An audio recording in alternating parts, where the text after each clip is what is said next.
I hit, bro. Who? Are you bouncing? You bouncing your ass.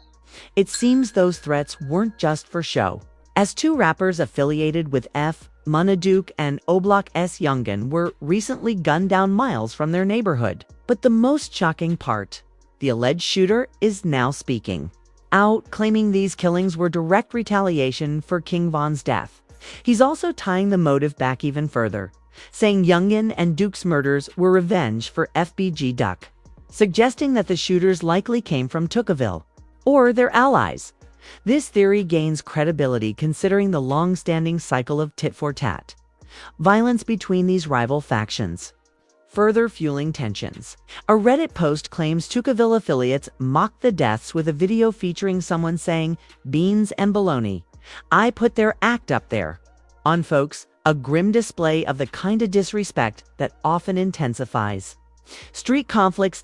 Adding to the situation is a video statement from a figure known as 607 Unk, who openly comments on the murders, drawing even more public attention and controversy around these retaliatory acts. Situation happened late last night in Chicago. And later in the same video, he delivers a chilling warning directed at the Only the Family Music Collective, which had ties to Monaduke through D-Thang. I hit, bro. Who? Are you bouncing? You bouncing your ass. While 607 appears to be on a different wavelength, his words reflect the harsh reality of gang violence, a relentless cycle of revenge that continues to take lives across Chicago's streets. Now, let's dive into how all of this ties back to the death of another O-Block icon, King Von. We'll also get into the speculation surrounding NBA YoungBoy's possible link to these tragic events. To fully understand the picture, we have to rewind to the moment that rocked the drill sign King Von's death. His government name Davon Daquan Bennett was fatally shot on November 6, 2020, outside a nightclub in Atlanta, Georgia. The shooting occurred after his album release party for Welcome to a Block. The incident involved Lil Tim, a known affiliate of Quando Rando, who is signed to NBA YoungBoy's label, Never Broke Again. Lil Tim opened fire on Von, hitting him multiple times. Von was rushed to Grady Memorial Hospital, where he died during surgery at just 26 years old. The involvement of Quando Rando's crew, so closely tied to NBA YoungBoy, sparked widespread speculation about deeper tensions and connections between the camps. If NBA YoungBoy had any role, direct or indirect, in these killings, it's never been confirmed with concrete evidence. No public receipts or legal documents have tied him directly to ordering or orchestrating King Von's murder. Still, his connection to Quando Rondo, who was with Lil Tim, the man who shot Von, has kept the speculation alive and circulating in hip-hop circles. What makes all of this especially relevant to the recent deaths of Monaduke and Youngin is how deeply both were connected to King Von. As mentioned earlier, Monaduke considered Von like family, even though they weren't related by blood. He was firmly in Von's inner circle. Youngin, likewise, was closely aligned with Von and seen as carrying forward the O-Block sound and legacy after Von's death. These deep ties have fueled fan theories, suggesting the killings of Duke and Youngin may be part of a broader revenge cycle targeting figures linked to King Von. One key question is, did the person who pulled the trigger on Monaduke and Youngin know the full story behind King Von's death? Based on the interconnected nature of these gang rivalries and the high-profile nature of Von's murder, the answer appears to be yes. If the shooters were affiliated with rival factions like Tookaville's, some indicators suggest they would almost certainly be well aware of King Von's murder and his role in the conflict with FBG Duck. In the drill world, both online and on the streets, past beefs and violent events are public knowledge. For someone motivated by revenge, Von's role in FBG Duck's death would be common knowledge and a possible motive. That brings us to the lingering speculation around NBA YoungBoy's potential connection. Though YoungBoy hasn't been legally, the ties between his circle Quando Rondo and Lil Tim and the initial conflict that claimed Von's life are clear. This fuels suspicions that the wave of violence, including the May 9, 2025, shooting that claimed Muna, Duke, and Youngin could still be part of a chain reaction stemming from that night outside the Atlanta club. The shooting in Chicago is believed to be gang-related, but there are no credible reports officially linking NBA YoungBoy to the incident, while fan theories suggesting he put a bounty on the victims' heads continued to circulate. CURRENT research shows no solid evidence to support those claims. Still, the speculation persists, largely fueled by the long-standing tension between NBA YoungBoy and King Von, as well as their respective camps. Before Von's death, their rivalry was well documented, rooted in lyrical jabs, romantic drama including YoungBoy's Xtania and crew conflicts. Von once called out YoungBoy's lyrics as fake during a 2018 Instagram Live. Interestingly, just a day before his death, Von stated he had no real beef with YoungBoy, implying the feud was more internet than real-life tension. However, YoungBoy's response after Von's passing did little to ease suspicions.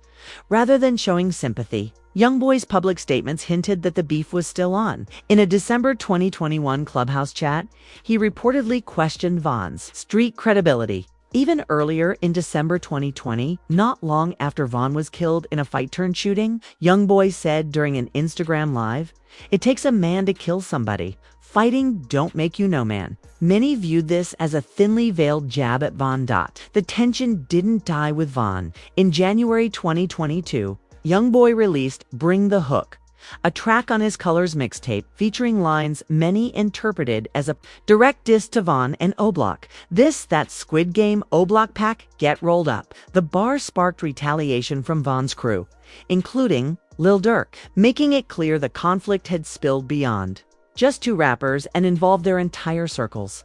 YoungBoy's lyrics and public remarks have been widely seen as trolling King Von's death.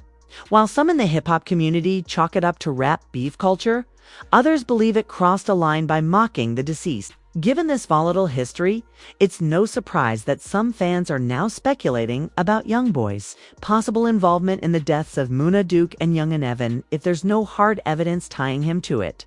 Muna, Duke, and Youngin, both close associates of King Von, were fatally shot in an incident that sparked widespread speculation across the hip-hop community. One theory suggests that NBA YoungBoy or someone from his camp may have placed a bounty on their heads as part of a lingering vendetta. However, it's critical to stress that no credible evidence supports this claim. The available facts point more clearly toward local Chicago gang rivalries, especially the long-running feud between O'Block and Tukaville. It's the likely motivation. Moreover, NBA YoungBoy's whereabouts and public profile at the time of the shootings make his direct involvement extremely unlikely. As a major figure in the music industry, any link to such a high-profile crime would pose significant risks. The nature of the attack, a drive-by shooting using a stolen vehicle later found burned, also bears the hallmarks of local gang operations rather than a hit ordered by an out-of-town celebrity. Another key point against YoungBoy's involvement: the murders occurred in May 2025, nearly 5 years after King Von's death. While beefs can simmer for years in hip-hop culture, the significant time gap weakens the theory of a direct retaliatory motive. Instead, the killings appear tied to more recent tensions within Chicago's street scene. Such speculation is not uncommon after high-profile deaths in rap, particularly those with gang affiliations.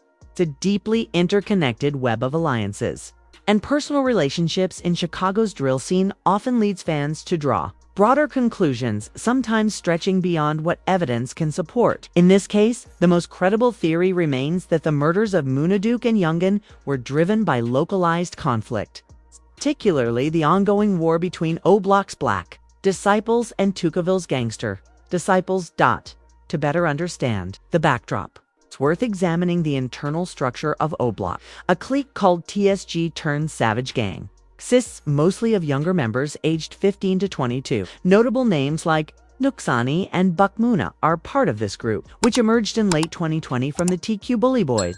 TSG adopted its current identity after FBG Keisha's death in 2022. While TSG members and others in O'Block suspect their rivals were behind Muna, Duke, and Youngin's deaths, no public evidence has confirmed any specific group's involvement.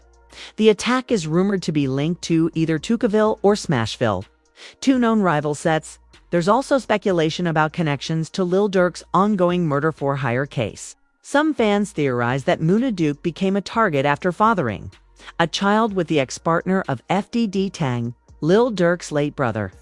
Still, no official link between these murders and Durk's case has been confirmed, and current evidence ties his legal troubles to incidents in Los Angeles. In 2020 to Not Chicago, looking at reactions from within the O-Block community, figures like J Hood offer another perspective. A former insider now removed from gang life, J Hood often speaks out on the cycle of violence consuming his neighborhood. While there's no public record of him commenting directly on whether Muna Duke and Youngin aren't going to heaven, his usual tone condemns the consequences of street life, implying moral reflection on such losses. Law enforcement launched their investigation quickly following the May 10, 2025, shooting on the 6300 block of North Broadway. Shell casings were marked at the scene, signaling that police were taking the case seriously. A key piece of evidence is the stolen Infiniti Q50 used in the drive-by, which was later discovered torched on Chicago's far south side. Surveillance footage has reportedly tied the car to the shooter, offering a crucial lead. However, as of May 11, 2025, no arrests have been made. The person responsible for the killings remains at large. The fact that the getaway car was set on fire strongly suggests this wasn't the work of amateurs, but rather experienced shooters familiar with how to cover their tracks, a common tactic in gang-related hits that often complicates investigations. So far, the Chicago Police Department hasn't issued any further statements beyond the initial findings, and a review of major news sources reveals no new updates on the investigation's progress. The deaths of Muna Duke and Youngin have hit the community hard, not only in the Edgewater neighborhood where the shooting occurred, but also within Chicago's larger drill music scene. Their murders add to the mounting body count associated with O-Block, further reinforcing its reputation as a hotspot for violence. One social media post captured the mood, stating, "The whole O-Block been getting wiped out since Vaughn died." The remark highlights the ongoing cycle of tragedy that has plagued the area for years.